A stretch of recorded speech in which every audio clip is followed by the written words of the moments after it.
ब्राह्मण को भोजन नहीं करा पा रहे हैं, मान लो आप गौ माता को रोटी नहीं दे पा रहे हैं, स्वान को भोजन नहीं दे पा रहे, कौवे को भोजन नहीं दे पा रहे हो, और मान लो गया ब्रह्म कपाली या कहीं पिंडदान नहीं कर पा रहे हो, तिलांजलि तर्पण नहीं कर पा रहे हो, तो एक काम जरूर करना, जल के पात्र में 2 बूंद गंगा जल डालना और वो गंगा जल शंकर को रोज 16 दिन तक चढ़ाइए, पितृदोष समाप्त हो जाए। जब ज्यादा घर में पितृदोष हो ना, ऐसा लगे कि पितृदोष बहुत ज्यादा है, 1 रुपये कमा रहे हैं, 1.25 रुपये खर्च हो रहा है, हाथ में पैसा नहीं टिक रहा, दुकान 4 दिन अच्छी चल रही है, फिर व्यापार डाउन हो जाता है, कोई पैसा लेकर भाग गया नहीं दे रहा, कहीं कर्जा मात्रा बढ़ गई है, ये पितृदोष के लक्षण है कुछ। इसमें आपके घर में जो भी रुद्राक्ष पड़ा हो, जो भी रुद्राक्ष रखा हो, क्योंकि संभाल के तो आप रखते नहीं, पटक देते हो यहां में, जो भी रुद्राक्ष आपके घर में रखा हुआ,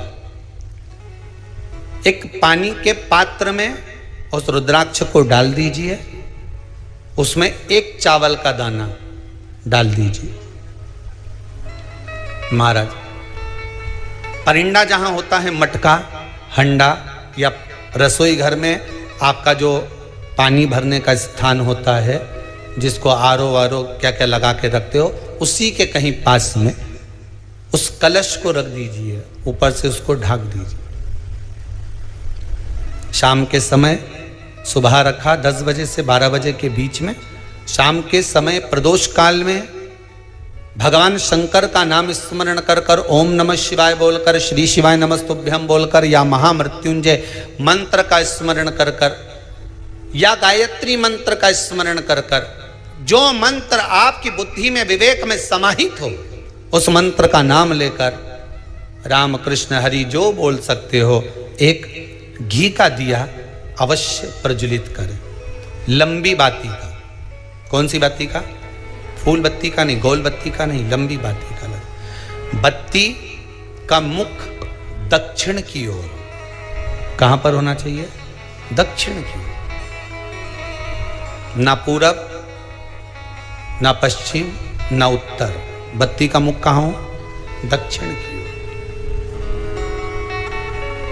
जैसे श्राद्ध पक्ष में ब्राह्मण को जब भोजन कराते हैं तो ब्राह्मण का मुख श्राद्ध पक्ष के भोजन कराते समय अगर पूरब, पश्चिम और उत्तर का होता है तो श्राद्ध के भोजन का फल नहीं मिलता।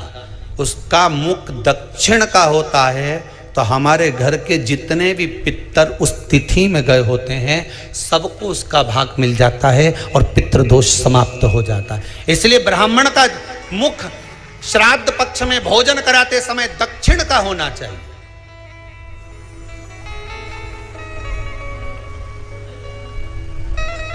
ब्राह्मण का मुख दक्षिण का हो।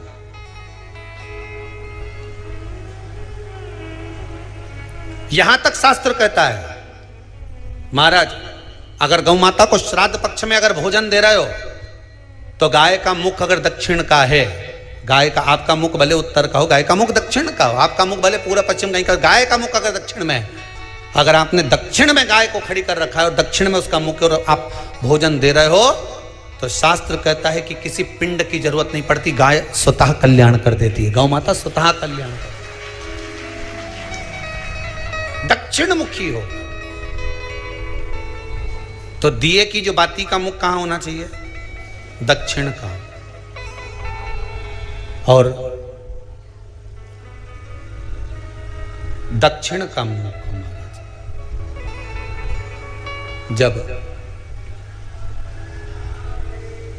जब दक्षिण का मुख हो, दक्षिण की ओर बाती हो महाराज, तब दक्षिण की बाती जलाने के बाद में भगवान से वहीं पर प्रार्थना करें।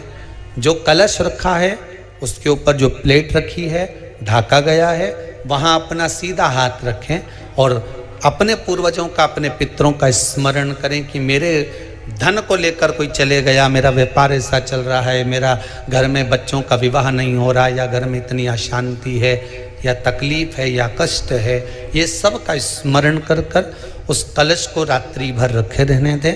सुबह स्नान आदि करने के बाद फिर एक घी का दिया दक्षिण की ओर लगाकर सुबह 10 बजे से 12 बजे के बीच में उस जल को शिव जी को समर्पित कर आ जाएं और वो रुद्राक्ष लेकर वापिस आ जाएं। महाराज वापिस आ जाइए, उस रुद्राक्ष को अपने घर में रख दीजिए।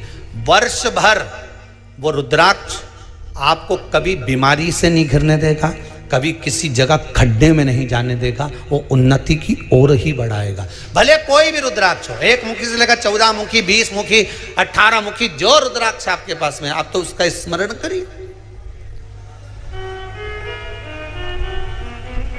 आप उसका स्मरण करिए। आपको लगता है कहीं कहीं कि मेरे पितर मुझ पर क्रोध कर रहे हैं, आपको कभी कभी लगे कि मेरे ऊपर पितृ दोष लगा हुआ है या पितरों का श्राप लगा हुआ है, या हमारे यहाँ पर लोग अधोगति में ज़्यादा मर जाते हैं, हमारे यहाँ ये काम ज़्यादा हो जाता है, तो निवेदन है, श्राद्ध पक्ष चल रहा है, प्रयास करिएगा। एक चावल की कटोरी में, कटोरी के अंदर थोड़ा सा चावल रख लीजिए कच्चा, उस चावल की कटोरी में एक बेलपत्र, थोड़ी सी दुर्वा बांधकर पानी का मटका, परिंडा या जहां अपना रसोई घर में जल रखते हो, उस कटोरी को वहां पर 2 दिन 3 दिन तक रख दो। वैसे तो 16 दिन रखो ज़्यादा अच्छा था, पर जो दिन अपने को मालूम है 2-3 दिन उसको रख दीजिए। घी का दिया लगाइए। 3 दिन के बाद में उस दुर्वा को, उस बेलपत्र को शिव बाबा को समर्पित कर दो। चावल पूरे घर में घुमाने के बाद चिड़िया को या नदी में या किसी जीव को प्रदान कर दो। महाराज, पितृदोष के निवारण का सुंदर तरीका। कल आपको वो काम नहीं हो रहा है, बहुत दिनों से आप प्रयास कर रहे हो और काम अटका पड़ा हुआ है, तो प्रयास करना। जल के पात्र में थोड़ा सा शहद, गंगा जल उसमें डालकर, ये जो श्राद्ध पक्ष चल रहा है, जिस समय पर, जिस श्राद्ध पक्ष के अंतर्गत, श्राद्ध पक्ष में एक पात्र में जल लेकर उसमें थोड़ा सा शहद, गंगा जल डालकर भगवान शंकर को कुंदकेश्वर महादेव के नाम से, कौन से महादेव? कुंदकेश्वर, क्योंकि विदल और उत्पल, इन दोनों असुरों ने, राक्षसों ने जब बहुत उपद्रव मचाया, ठीक है, जब बहुत उपद्रव मचाया, तब माता जगतजननी के कहने पर कुंदुक का प्रहार कर कर इन दोनों राक्षसों का संहार करा था। तो शिवजी का नाम कुंदकेश्वर पड़ गया था। क्या नाम पड़ा था? कुंदकेश्वर। कहते हैं बहुत बांधाओं में जब व्यक्ति पड़ जाता है, बहुत बांधाओं में जब व्यक्ति चला जाता है, कुछ ना कुछ समस्याओं में जब व्यक्ति फंसा रहता है, पड़ा रहता है, तो कुंदकेश्वर महादेव का स्मरण करना चाहिए। एक प्रयास और करना, छोटा सा प्रैक्टिकल करने में क्या जाता है। दुकान पर ग्राहक नहीं आ रहे ना, आधा घंटा हो गया, कोई ग्राहक नजर नहीं आया, फालतू बैठे हो ना दुकान पर, जब ग्राहक नहीं आता तो फ्री हो, तो एक काम करो, कोई भी जरा सा हाथ में पानी लेकर कुंदकेश्वर महादेव के नाम से 51 बार, 21 बार बोलकर, 11 बार बोलकर वो पानी को दरवाजे पे छीट दो। आधा घंटा, ज़्यादा से ज़्यादा 20 मिनट, आधा घंटा 30 मिनट नहीं लगेंगे और ग्राहक प्रवेश करना प्रारंभ करें। प्रैक्टिकल करने में क्या जाए। अब ई में कहीं घटा तुम्हारा कि पानी घट गया, कि बोलने से, कुंदकेश्वर महादेव का नाम लेने से जीवान घट गई, कुछ घटा? फायदा तो तुम्हारा ही हुआ। कुंदकेश्वर का नाम। कोई काम अटक रहा है, शहद जल के पात्र में डालिए और थोड़ा सा गंगा जल डालकर इसी श्राद्ध पक्ष में किसी भी दिन जब तुम्हारा मन पड़े तब शंकर जी को समर्पित कर और साथ में एक लोटा पानी, एक कलश जल का अलग से लेकर जाओ। जब शहद का जल शंकर जी को समर्पित कर दो, उसके बाद सादा जल शंकर जी को अवश्य समर्पित करके। शहद का जल बांधाओं को हर लेता है, बांधा को हरता है। हम तो कई बार बच्चों से कहते हैं, अगर कोई बच्चा कंपटीशन एग्जाम में बैठ रहा है, इंटरव्यू दे रहा है या कोई एग्जाम में नहीं निकल रहा है, तो प्रयास करना बेलपत्री का जो बीच वाला पत्ता होता है, इस पत्ते पर शहद लगाकर हथेली में रखकर अंगूठे से इसको इस तरह से दबाकर शिव जी के कुंदकेश्वर महादेव का नाम लेकर अपनी मनोकामना कर शंकर भगवान का जो शिवलिंग है, उस शिवलिंग पर इस बेलपत्री के पत्ते को चिपकाकर आ जा और एग्जाम देने जा। बाबा निपटे का सब काम कर। जिस बालक बालिका का जॉब नहीं लग रहा हो, सर्विस नहीं लग रही हो, नौकरी नहीं लग रही हो, जगह जगह पहले करते थे जॉब, अब छूट गई, 2 साल हो गए, 3 साल हो गए, सर्विस नहीं लग रही हो, बहुत प्रयास कर लिया हो, बहुत प्रयास, तो महाराज काली तिल्ली को पीस कर उसको जल के पात्र में डालकर अपने घर के मटका परिंडा, पितरों का जो स्थान होता है, जलाशय होता है, उसके पास में एक पात्र में रख दीजिए। बेलपत्री या बट का पेड़ या पीपल का पेड़, इस वृक्ष के नीचे एक रात्रि तक रखे रहने के बाद में दूसरे दिन अपनी कामना कर, जिनका जॉब नहीं लग रहा, सर्विस नहीं लग रही, नौकरी नहीं लग रही या कहीं उलझने उत्पन्न हो रही है, उस व्यक्ति को हाथ में ले जाकर उस पात्र का जल, 3 वृक्ष पितरों के तुल्य हैं। कल की कथा में कहा था, पहला बेलपत्री का, दूसरा पीपल का, तीसरा बड का, ये 3 पितरों के तुल्य हैं। इन 3 में से किसी भी वृक्ष के नीचे उस काली तिल के जल को समर्पित कर दीजिए। महाराज बाबा चाहेगा, भोलेनाथ जी चाहेगा तो 3 महीने में कहीं ना कहीं योग बना ही देगा, ये पक्का। बाबा पर विश्वास रखो, शंकर भगवान पर भरोसा विश्वास रखकर आप कार्य करेंगे, क्यों ना हो।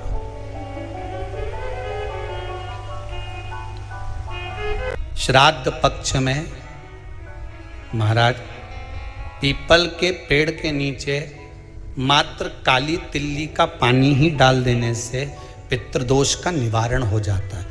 किसी लड़के की लड़की की विवाह शादी नहीं हो रहा हो, मंगल विवाह नहीं हो रहा हो, पानी के लोटे में थोड़ा सा काला तिल डालकर श्राद्ध पक्ष में पीपल के पेड़ के नीचे चढ़वा दीजिए।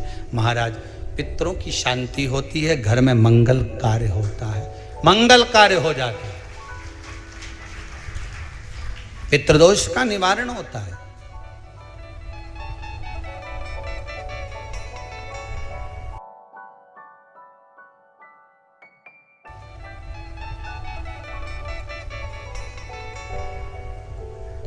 बहुत रोग घिर गया, ऐसा लग रहा है कि बहुत बड़ी बीमारी शरीर में आ गई है, वो मिट नहीं रही, बीमारी बहुत बड़ी है, नहीं जा रही। सरसों का फूल भगवान शंकर को चढ़ाना प्रारंभ कर दो। सरसों तो आप अपने घर के अंदर भी बो सकते हो, उसमें पीला फूल ही जाता है, शिव जी को चढ़ाना चालू कर दो, बीमारी समाप्त होना प्रारंभ। शिव को समर्पित किया गया एक एक भाग, एक एक भाग। महाराज लगे ऐसा कि घर में शांति नहीं है, सुख लक्ष्मी तो है, परिवार भी छोटा है पर शांति नहीं। जब देखो जब किसी ना किसी का मुंह चलता रहे, क्रोध में बोलते रहें, शब्दों के तीर चलते रहें, शांति नहीं है। प्रयास करिए। श्राद्ध पक्ष में जिस समय पर ब्राह्मण को भोजन करने के लिए बिठाएं, या श्राद्ध पक्ष के अंतर्गत ब्राह्मण जब घर में भोजन ग्रहण कर रहा हो, उस समय पर थोड़ा सा कोई सुगंधित पदार्थ, इत्र आदि, पानी के मटके के पास, परिंडे के पास में, जलाशय के पास में उस इत्र को थोड़ा सा कोई रुई में रखकर छोड़ दीजिए। घर में कभी क्लेश नहीं हो सकता, शांत का माहौल हो जाए। पितृपक्ष में किया जाए, पितृपक्ष। और एक बात और अच्छे से ध्यान रखिएगा, आप ब्राह्मण को भोजन कराएं ना कराएं, आपने धूप छोड़ी ना छोड़ी वो पता नहीं, गाय को रोटी दी ना दी, स्वान को भोजन दिया ना दिया, कौवे को भोजन दिया ना दिया, चलेगा।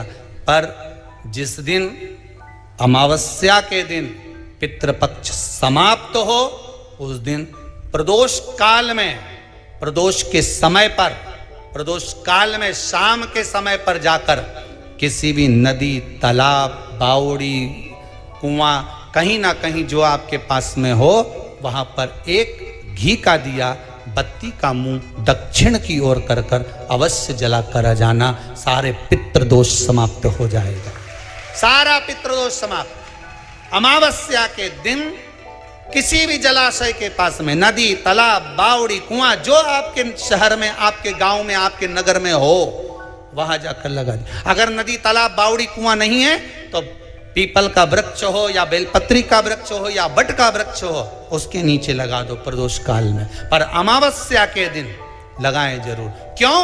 क्योंकि अमावस्या 16 दिन तक पितृ मृत्यु लोक में आने के बाद में भोजन ग्रहण करते हैं।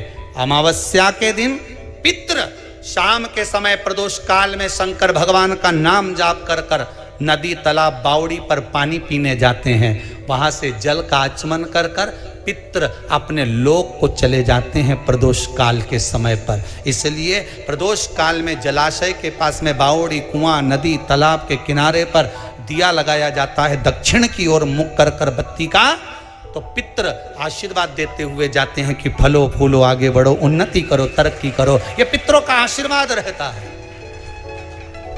पितरों का वर रहता है। आप देंगे उसको मिलेगा, कुछ करा ना करा। फिर अमावस्या के दिन, जिस दिन पितृपक्ष समाप्त हो, उस दिन दिया दक्षिण की ओर बाती का मुख कर कर लगा। महाराज एक बात बहुत अच्छे से समझ लीजिए, जिसके घर में क्लेश होता हो, अशांति रहती हो, क्लेश रहता हो, या छोटी छोटी बात पर विवाद चालू हो जाता हो, या पति पत्नी में, परिवार में, सास बहू आदि कादिक में कहीं ना कहीं कुछ अगर विवाद रहता हो, तो शास्त्र कहता है ऐसा बेलपत्री की डंडी रहती है ना, बहुत ध्यान दीजिएगा महाराज। श्राद्ध पक्ष की कथा चल रही है, शिव महापुराण आज विराम की ओर है, ध्यान दीजिएगा। जैसे ये बेलपत्री की जो डंडी होती है, डंडी का जो भाग होता है बेलपत्री की, ऐसा बेलपत्री की 7 भाग ले लो, मतलब बेलपत्री 7 ले लीजिए। 7 बेलपत्र लेकर कच्चा जो सूत होता है ना, कच्चा सूत जो जानते हो पेड़ पौधे में माताएं लपेटती हैं, धागा जो होता है ना सफ़ेद कलर का कच्चा धागा, जो बड़ में, पीपल में और आंवला आदि में लपेटा जाता है, कच्चा सूत, उसको शंकर भगवान और माता पार्वती का स्मरण कर कर नंदी के, जो नंदी होता है, नंदी के राइट भाग में, नंदी का एक पांव ऊंचा होता है, आपने देखा होगा आगे का पांव ऊंचा होता है, बैठते समय नंदी का एक पांव ऊंचा है, एक पांव नीचे की हो जाता है। तो नंदी का जहां पांव ऊंचा है, उस ऊंचे पांव के पास में बैठना है। कच्चे सूत पर उस बेलपत्री के जो 7 गुच्छ हैं, 7 जो बेलपत्री के भाग हैं, 7 बेलपत्री हैं, उसको अपना नाम गोत्र स्मरण कर कर उस कच्चे सूत को लपेटना है। महाराज लाल कलर का चंदन उस बेलपत्री के पत्ते में जो अग्रभाग होता है, सबसे आगे का भाग, सातों में लाल चंदन लगाना है महाराज। उस चंदन को लगाकर आप प्रदोष के दिन, प्रदोष काल में शंकर भगवान को समर्पित अगर करते हैं तो जिस घर का गोत्र बोला है उस घर में कभी क्लेश नहीं हो सकता, वो शांति का अनुभव कर, उसमें क्लेश नहीं हो सकता। एक धागा होता है पक्का धागा, एक धागा होता है कच्चा धागा। बहुत ध्यान दीजिएगा महाराज, पक्के धागे से नहीं लपेटना सफेद, कच्चा जो धागा पीपल में, बड़ में या आंवला आदि में जो हम लोग लपेटते हैं पूजन करते समय, वो कच्चा धागा। और एक बात और आपको कहने, ध्यान दीजिएगा, अगर मान लो किसी पति पत्नी का तलाक तक की नौबत हो गई और तलाक नहीं कराना है, आपस में वापिस प्रेम बढ़ जाए, छोरी वापिस घर में रहे, बेटा उसको रखे, बहू रहे, आपस में प्रेम बढ़े, वो भले मायके चली गई हो, वो भले लड़का छोड़कर चले गया हो, अकेली रह रही हो और चाहती है कि मैं पति के साथ रहना है, तलाक नहीं होना चाहिए, हम दोनों में प्रेम रहे, वो संभाले मेरे को भी और मैं भी आदर करूं, वो भी आदर करे। तो मेरा निवेदन है, कच्चा जो सूत होता है, कच्चा जो धागा होता है, नंदी के ठीक पीछे बैठकर कोई साथ में आपका परिवार का कोई व्यक्ति चले जाए और हस्तकमल को, जिसको अपने परिवार में वापिस रहना है, उस स्त्री हो या पुरुष हो, दोनों में से कोई भी नंदी के पीछे बैठकर सोमवार की जिस दिन अष्टमी पड़े उस दिन नंदी के पीछे बैठकर हाथ को ऐसा बंद करना है, हाथ में एक बेलपत्री रखना है, सीधी सीधी बंद कर कर 7 बार उस हाथ पर कच्चा सूत लपेट देना है, उस सूत को वापस निकाल लेना है, बेलपत्री के साथ में, और बेलपत्री को तो अपने पास में रखना।